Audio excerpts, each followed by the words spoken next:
Kathleen a également aidé à démarrer plusieurs organisations de défense des droits des femmes. Elle est féministe.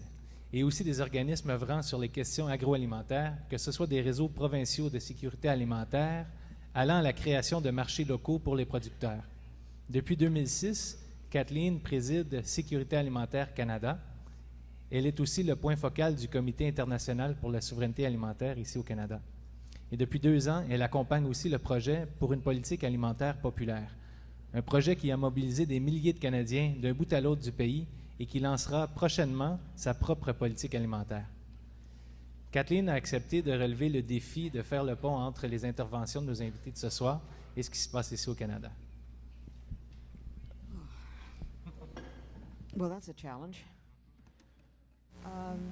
Je pense comme tout le monde ici dans la salle, je me sens comme si j'ai tellement senti d'émotions ici ce soir. Je savais que les conditions étaient mauvaises, mais je vous avoue que je ne savais pas que c'était aussi mauvaises qu'elles nous sont présentées aujourd'hui. Je savais qu'il y avait des gens courageux qui combattaient, qui étaient en plein milieu du combat. J'en avais rencontré dans plusieurs parties du monde. Et je suis inspirée, c'est bizarre à dire, mais je suis presque heureuse. Je suis heureuse d'entendre les mots d'Ederl et d'Ibrahim et de me rendre compte que avec tous les problèmes que nous avons, on a aussi des leaders et des amis qui nous donnent une vision pour laquelle nous pouvons nous battre. Les Canadiens, on aime ça, on pense qu'on est des gens généreux. Et quand il y a eu le séisme en Haïti, on a tous donné de l'argent pour essayer d'aider. Mais on n'a pas vraiment regardé les politiques canadiennes en Haïti. On ne s'est pas demandé le gouvernement canadien qu'est-ce qu'ils ont fait pour supporter la destruction de l'Haïti. Qu'est-ce que le gouvernement canadien fait en ce moment et qui appuie la destruction du système alimentaire en Haïti? Si vraiment on veut être solidaire avec le peuple haïtien, si on veut aller d'une vision de charité alimentaire, qu'on veut donner à tout le monde de l'alimentation, de passer à ça d'une vision où on comprend et on se rend compte que notre sécurité alimentaire sera assurée seulement lorsque la sécurité alimentaire de tout le monde est assurée. Donc ça, c'est la vision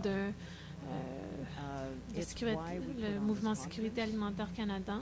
Et c'est pour ça qu'on a organisé cette conférence, pour dire qu'il faut qu'on regarde en détail les politiques qui sont en place et qu'est-ce qu'on doit faire pour les changer.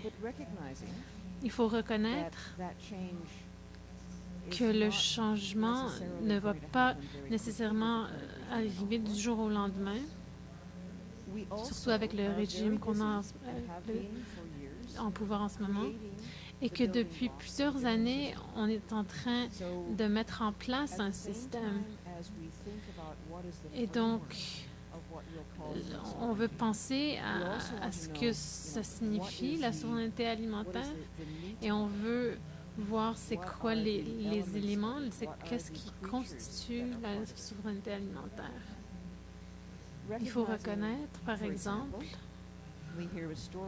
je sais que je ne suis pas la seule qui s'est rendu compte, lorsqu'on parlait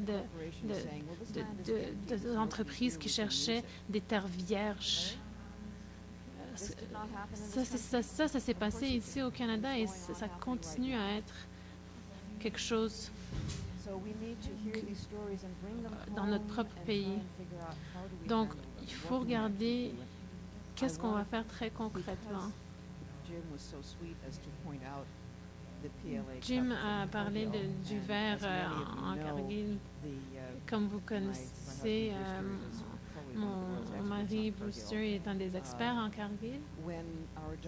Lorsque notre fille et son mari ont commencé leur entreprise en Colombie-Britannique et cherchaient de la malt biologique certifiée pour créer de la bière, il y en avait seulement à Cornwall. Et là que mon mari lui a dit, mais c'est très difficile d'être pur dans un monde qui ne l'est pas et il faut que tu fasses ce que tu dois faire. Donc, ils ont travaillé avec les producteurs locaux et ils ont travaillé avec...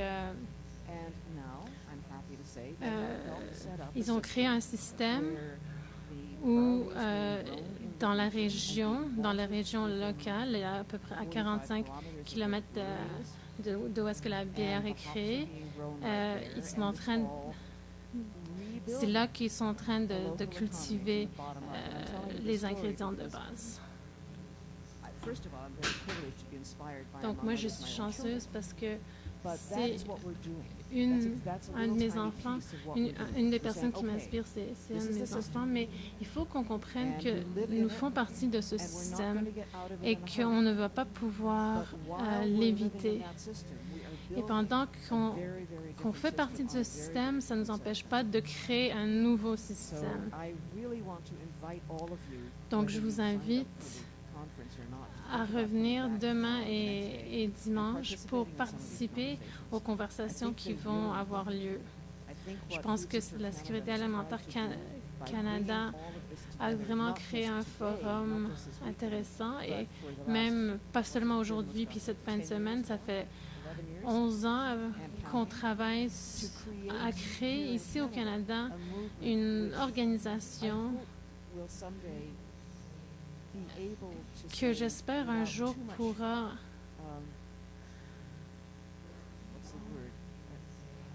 dire on travaille en solidarité avec vous puis on travaille ensemble. C'est ça notre but.